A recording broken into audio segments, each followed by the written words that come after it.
Hello and welcome to Saithmatics. मैं हूँ ऋतु गुप्ता और आज हम यहाँ कंटिन्यू कर रहे हैं क्लास 10 मैथ्स एनसीईआरटी का चैप्टर ट्रायंगल्स, चैप्टर 6 ट्रायंगल्स, जिसमें आज हम पढ़ने वाले हैं एनसीईआरटी में जो गिवन है थ्योरम 6.6, जिसको हम एरिया थ्योरम के नाम से भी जानते हैं। तो ये थ्योरम क्या कहती है और इसको हम कैसे प्रूव कर सकते हैं वो हम यहाँ पर करने वाले हैं, और इसे यूज़ करके हम एक क्वेश्चन भी आगे सॉल्व करेंगे। तो क्या कह रही है theorem? The ratio of areas of two similar triangles is equal to the square of the ratio of their corresponding sides. अगर हमें दो सिमिलर ट्रायंगल्स गिवन है, जैसे एक ये ट्रायंगल है ए बी सी और एक ये दूसरा ट्रायंगल है, सपोज हमने बनाया है पी क्यू आर, और हमें ये पता है कि ये दोनों ट्रायंगल्स सिमिलर हैं तो इन दोनों ट्रायंगल्स के एरियाज का रेशियो इक्वल होगा इनकी कॉरस्पॉन्डिंग साइड्स के रेशियो के स्क्वायर के। मतलब क्या है इस बात का कि area of triangle A B C upon area of triangle P Q R, दो सिमिलर ट्रायंगल्स के एरिया का रेशियो वो किसके इक्वल होगा? इनकी कॉरस्पॉन्डिंग साइड्स के रेशियो के स्क्वायर। तो ए बी की कॉरस्पॉन्डिंग अगर पी क्यू है तो A B upon P Q, corresponding sides का रेशियो और उसका कर दें स्क्वायर। और किसके इक्वल होगा? AC की कॉरस्पॉन्डिंग अगर PR है तो AC upon PR, corresponding sides का रेशियो लिया और उसका स्क्वायर। और ऐसे ही जो थर्ड साइड है BC की कॉरस्पॉन्डिंग है अगर QR तो BC upon QR, corresponding side का रेशियो लिया और उसका कर दिया स्क्वायर। कैसे प्रूव कर सकते हैं? तो यहाँ पर सबसे पहले तो हम लिख लेते हैं कि हमें क्या क्या गिवन है और क्या क्या हमको यहाँ पर प्रूव करना है। हमें गिवन है दो ट्रायंगल्स, ठीक है।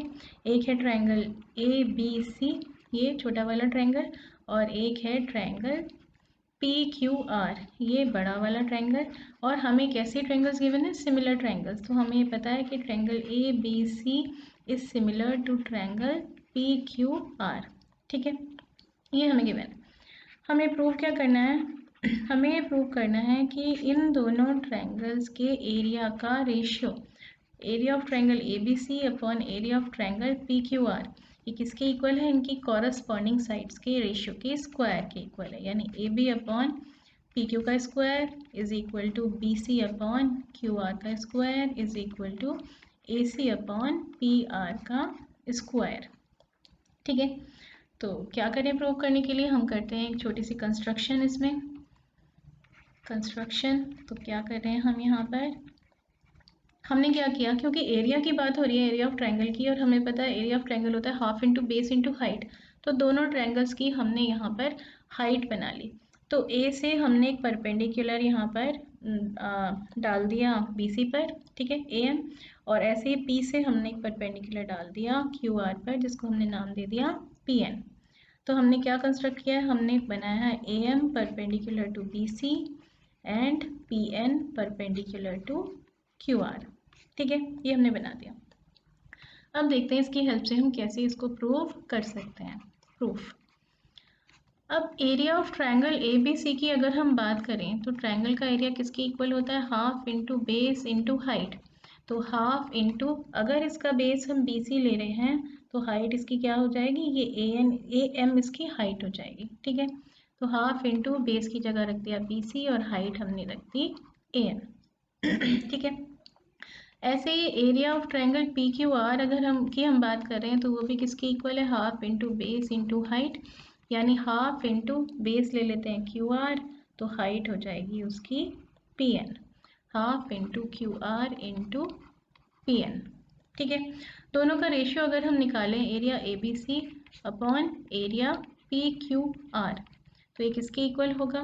Half into BC into AM, area ABC जो था, upon half into QR into PN, इसके इक्वल आ जाएगा। हाफ से हाफ कैंसिल, तो ये हमारे पास कुछ ऐसा आ जाएगा, BC upon QR into AM upon PN। ऐसे लिख सकते हैं हम इसे, BC और AM न्यूमरेटर में मल्टीप्लाई हो रहे हैं और QR और PN डिनोमिनेटर में मल्टीप्लाई हो रहे हैं, ठीक है। तो ये इक्वेशन बनाकर हम इसको 1 नंबर डालकर यहाँ रख देते हैं। आगे देखते हैं।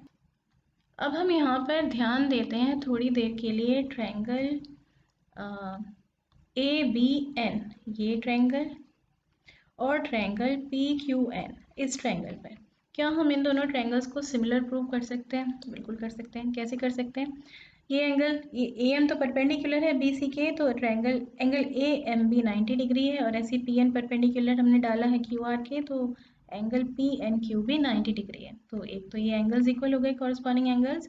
और दूसरी बात क्या है, क्योंकि ABC और PQR हमें सिमिलर गिवन है, इसका मतलब इनकी कॉरस्पॉन्डिंग पार्ट्स इक्वल होंगे। तो B का कॉरस्पॉन्डिंग एंगल कौन सा है? Q है। तो एंगल B एंगल Q के इक्वल यहाँ गिवन है। तो क्योंकि दो कॉरस्पॉन्डिंग एंगल्स इक्वल हैं, इसका मतलब ABM और PQN ये कैसे ट्रायंगल्स हैं? ये सिमिलर ट्रायंगल्स हैं। वही बात हम यहाँ करने वाले हैं।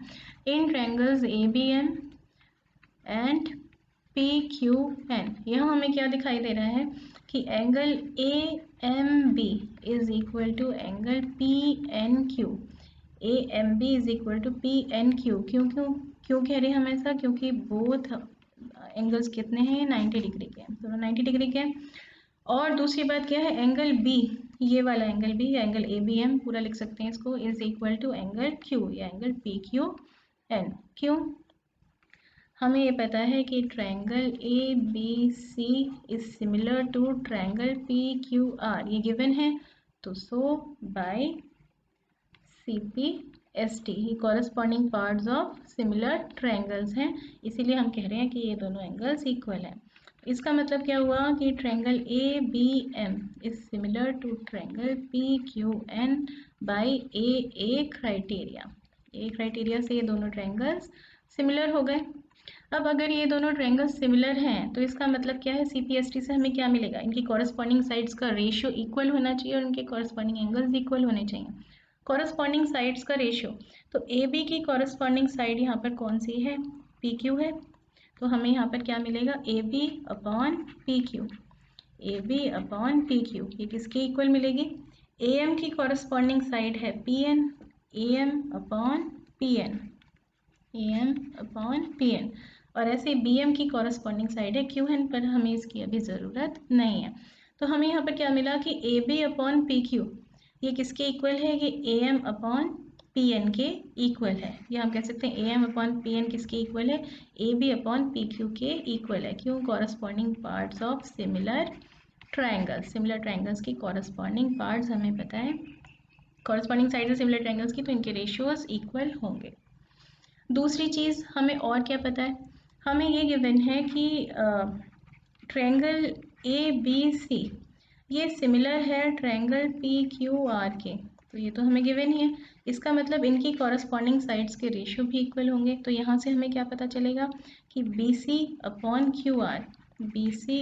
QR ये भी किसके इक्वल है? AB अपॉन PQ के, AB अपॉन PQ। क्यों? Corresponding parts of similar triangles, ये भी कॉरस्पॉन्डिंग साइड्स हैं सिमिलर ट्रायंगल्स की। तो एक इक्वेशन हमारे पास ये बनकर आ गई। अगर हम इन तीनों इक्वेशंस को ध्यान से देखें, ये सेकंड है और ये थर्ड है, तो हमें क्या पता चल रहा है? एरिया ABC अपन एरिया PQR किसके इक्वल था? BC upon QR। BC upon QR की जगह हम क्या लिख सकते हैं? AB upon PQ into AM upon PN। AM upon PN की जगह भी हम क्या लिख सकते हैं? AB upon PQ। तो हमें यहाँ क्या मिल जाएगा? AB upon PQ into AB upon PQ, यानी AB अपॉन PQ का होल स्क्वायर। तो हमें क्या पता चला? फ्रॉम 1, 2 एंड 3, फर्स्ट सेकेंड और थर्ड इक्वेशन से हमें ये पता चला कि area ABC upon area PQR ये किसके इक्वल है? BC अपॉन QR के इक्वल था, उसकी जगह रख दिया AB अपॉन PQ, और AM अपॉन PN था, उसकी जगह भी रख दिया AB अपॉन PQ। तो ये आ गया AB अपॉन PQ का के होल का स्क्वायर। ठीक है, यानी कॉरस्पॉन्डिंग साइड्स के रेशियो का स्क्वायर। और AB अपॉन PQ किसके इक्वल है? वो BC अपॉन QR के इक्वल है, और वो AC अपॉन PR के इक्वल है, क्योंकि हमें ये दोनों ट्रायंगल्स पहले से ही सिमिलर दिए हुए हैं, तो इनकी कॉरस्पॉन्डिंग साइड्स के रेशियो तो इक्वल है। तो AB अपॉन PQ का स्क्वायर लिखें हम, चाहे BC अपॉन QR का स्क्वायर लिखें, चाहे हम AC अपॉन PR का स्क्वायर लिखें, वो एक ही बात है। तो ये सारे के सारे area ABC upon area PQR is equal to corresponding side का रेशियो का स्क्वायर।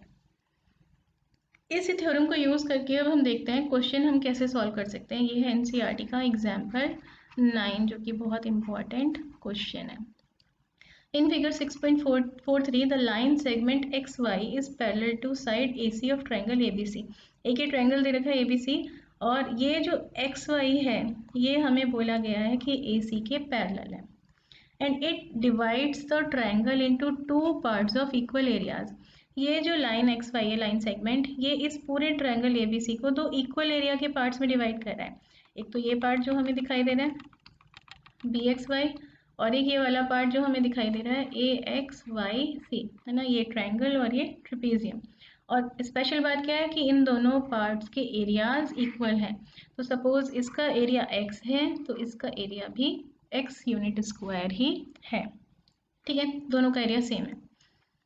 एक चीज़ और यहाँ पर आपको दिखाई देगी कि अगर इस पार्ट का एरिया x है और इस पार्ट का एरिया भी x है तो इस पूरे ट्रायंगल ABC का एरिया कितना हो जाएगा, दिस पार्ट का एरिया प्लस दिस पार्ट का एरिया यानी x प्लस x यानी 2x हो जाएगा।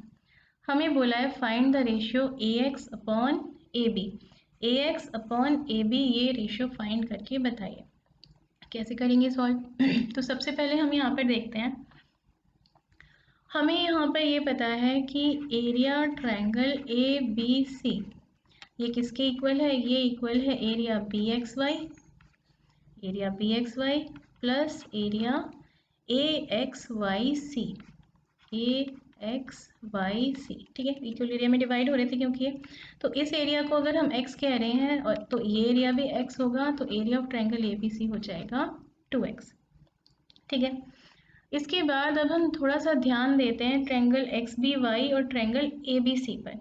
ये जो छोटा वाला ट्रायंगल बना हुआ और ये जो पूरा बड़ा ट्रायंगल है, इन ट्रायंगल्स BXY एंड कौन सा ट्रायंगल ले रहे हैं हम BAC। क्या हम इन दोनों ट्रायंगल्स को सिमिलर प्रूव कर सकते हैं? बिल्कुल कर सकते हैं। कैसे? इस ट्रायंगल में आप देखेंगे कि एंगल B तो है ही और इस ABC ट्रायंगल में भी एंगल B प्रेजेंट है तो एंगल B तो दोनों में कॉमन है। ठीक है, तो angle B is equal to angle B, ये तो कैसा है, ये तो है दोनों में कॉमन। उसके अलावा क्योंकि XY पैरेलल है AC के तो ये एंगल X किसके इक्वल हो जाएगा, एंगल A के इक्वल हो जाएगा। एंगल BXY ये किसके इक्वल है, ये इक्वल है एंगल A के। क्यों? क्योंकि XY हमें पता है पैरेलल है AC के, तो ये कैसे एंगल्स हैं, ये कॉरस्पॉन्डिंग एंगल्स हैं। कॉरस्पॉन्डिंग एंगल्स कैसे होते हैं, इक्वल होते हैं, हमें पता है। दो एंगल्स इक्वल हो गए, वैसे तो ये एंगल भी इसके इक्वल होगा, सेम ही रीजन की वजह से कॉरस्पॉन्डिंग एंगल है। लेकिन अगर हमें दो एंगल्स इक्वल मिल गए तो हमें तीसरा तो ढूंढने की जरूरत नहीं, हमें पता है वो ऑटोमेटिकली इक्वल होगा। तो हम क्या कह सकते हैं, हम ये कह सकते हैं कि triangle BXY is similar to triangle BAC। कौन सा क्राइटेरिया हमने यूज़ किया है, AA क्राइटेरिया हमने यहाँ पर यूज़ किया है। ठीक है, अब अगर ये दोनों ट्रायंगल्स सिमिलर हैं तो इसका मतलब क्या है, इनकी कॉरस्पॉन्डिंग साइड्स का रेशियो भी इक्वल होगा। और साथ में और दूसरी बात क्या है, हमने अभी अभी जो थ्योरम पढ़ी है वो क्या कह रही थी कि दो सिमिलर ट्रायंगल्स के एरिया का रेशियो उनकी कॉरस्पॉन्डिंग साइड्स के रेशियो के स्क्वायर के इक्वल होता है। तो अगर BXY और BAC सिमिलर हैं इसका मतलब इनके एरिया का रेशियो अगर हम निकालें area BXY upon area BAC वो किसके इक्वल आएगा, इनकी कॉरस्पॉन्डिंग साइड्स के रेशियो के स्क्वायर के। तो BX की कॉरस्पॉन्डिंग साइड कौन सी है, ये BA या AB कुछ भी लिख सकते हैं, BX अपॉन BA का होल स्क्वायर इसके इक्वल होगा। ठीक है, और किसी साइड से हमें ज़रूरत नहीं है एक्चुअल में, तो ये और भी किसके इक्वल होगा, बाकी दोनों कॉरस्पॉन्डिंग साइड्स के रेशियो के भी इक्वल होगा। तो XY अपॉन AC के स्क्वायर के भी इक्वल होगा और ये BY अपॉन BC के स्क्वायर के भी रेशियो के स्क्वायर के भी इक्वल होगा। ठीक है, लेकिन हम कंसर्न किससे हैं, सिर्फ इससे, क्योंकि हमें क्या चाहिए, AX अपॉन AB चाहिए। अभी हमें उससे मिलती जुलती चीज़ यहाँ पर दिखाई दे रही है, AB हमारे पास कम से कम डिनोमिनेटर में है। बाकी दो रेशियोज अगर हम देखेंगे तो यहाँ तो AB कहीं हमें दिखाई नहीं दे रहा है। दिक्कत क्या है, दिक्कत सिर्फ ये है कि ऊपर BX लिखा है जबकि हमें ऊपर BX नहीं चाहिए, हमें AX चाहिए। ठीक है, आगे सॉल्व करते हैं। अब एरिया बी एक्स वाई ये कितना दिखाई दे रहा है हमें एक्स, तो इसकी जगह हम एक्स लिख देते हैं। और एरिया बी ए सी ये पूरे ट्रायंगल का एरिया कितना है एक्स प्लस एक्स यानी 2x, यहाँ लिख देते हैं 2x। This is equal to B X upon B A का स्क्वायर। ठीक है, एक्स से एक्स हो गया कैंसिल। तो अगर हम दोनों तरफ कर दें स्क्वायर रूट तो हमें यहाँ पर क्या मिलेगा, क्या था हमारे पास, अभी तक हमारे पास ऐसे आ गया था 1/2 आ गया था यहाँ पर एक्स से एक्स कैंसिल कर कर, और यहाँ पर हमारे पास आ गया था B X upon A B का स्क्वायर। ठीक है, हमने क्या किया, दोनों तरफ कर दिया स्क्वायर रूट, क्योंकि स्क्वायर तो हमें नहीं चाहिए, हमें तो ए एक्स अपॉन ए बी निकालना है, ए एक्स अपॉन ए बी का स्क्वायर हमें फाइंड नहीं करना है। तो ये तो चेंज हो जाएगा किस में, B X upon A B में, और ये हम हमारे पास क्या आ जाएगा 1 का स्क्वायर रूट 1 और 2 का स्क्वायर रूट 2। ठीक है, ये आ गया B X upon A B तो आ गया। हमें क्या चाहिए, हमें तो चाहिए A X upon A B. तो हम क्या करें, किस तरह से इसको चेंज करें कि ये बी एक्स की जगह ए एक्स आ जाए। अब यहाँ पर आपको क्या दिखाई दे रहा होगा कि ये जो बी एक्स है इसको हम और क्या लिख सकते हैं, इसको हम लिख सकते हैं A B minus A X. ये पूरी लाइन है हमारे पास ए बी है ना, इसमें से अगर हम ये ए एक्स माइनस कर दें, ए एक्स हटा दें तो हमारे पास क्या बच रहा है, बी एक्स बच रहा है। तो बी एक्स को हम क्या लिख सकते हैं, A B minus A X, वही हम यहाँ लिख देते हैं A B minus A X upon A B is equal to 1/√2। इसको तो हम स्प्लिट कर सकते हैं, इसको हम और क्या लिख सकते हैं, A B upon A B minus A X upon A B is equal to 1/√2। A B से ए बी कैंसिल, यहाँ बचा 1 minus A X upon A B is equal to 1/√2। ठीक है, एक्स अपॉन ए बी को उधर ले जाएं और 1/√2 को इधर ले आएँ तो हमें क्या मिलेगा, 1/1 minus √2 is equal to A X upon A B. इसका मतलब A X upon A B is equal to, LCM ले लेते हैं, यहाँ पर √2 आ गया तो √2 इंटू 1 √2 माइनस 1। ठीक है, ये आ गया हमारा रेशियो। रैशनलाइज कर दें अगर डिनोमिनेटर को तो ये क्या बन जाएगा, √2 से ऊपर नीचे मल्टीप्लाई कर देते हैं तो हमारे पास ये आ जाएगा √2 इंटू √2 माइनस 1 अपॉन 2, या और क्या कह सकते हैं इसको हम, √2 इंटू √2 2 माइनस √2 इंटू 1 √2 अपॉन 2। ये आ गया हमारा फाइनल आंसर। ठीक है, तो इस तरह से एरिया थ्योरम को यूज़ करके हमने इस क्वेश्चन को सॉल्व कर लिया। एरिया थ्योरम क्या कहती है, अगर दो सिमिलर ट्रायंगल्स हमें गिवन हैं तो इनके एरिया का ratio, area of first triangle upon area of second triangle, ये किसके इक्वल होगा, इनकी कॉरस्पॉन्डिंग साइड्स के रेशियो के स्क्वायर के इक्वल होगा। ठीक है, तो नेक्स्ट वीडियो में हम इसी तरह से करेंगे, पाइथागोरस थ्योरम के बारे में बात करेंगे और उसके कन्वर्स के बारे में, और इन दोनों को हम प्रूव करेंगे और इनको यूज़ करके कुछ क्वेश्चंस एनसीईआरटी के एग्जाम्पल्स कुछ सॉल्व करके यहाँ पर देखेंगे। ठीक है, जो कुछ हमने किया, अगर आपको इसके नोट्स चाहिए तो आपको क्या करना है, वीडियो के नीचे जहाँ उसका डिस्क्रिप्शन गिवन होता है वहाँ पे आप देखेंगे तो आपको एक लिंक मिलेगा, उस लिंक को अगर आप क्लिक करेंगे तो वहाँ से नोट्स आपको मिल जाएंगे। मिलते हैं नेक्स्ट वीडियो में, तब तक के लिए बाय, टेक केयर।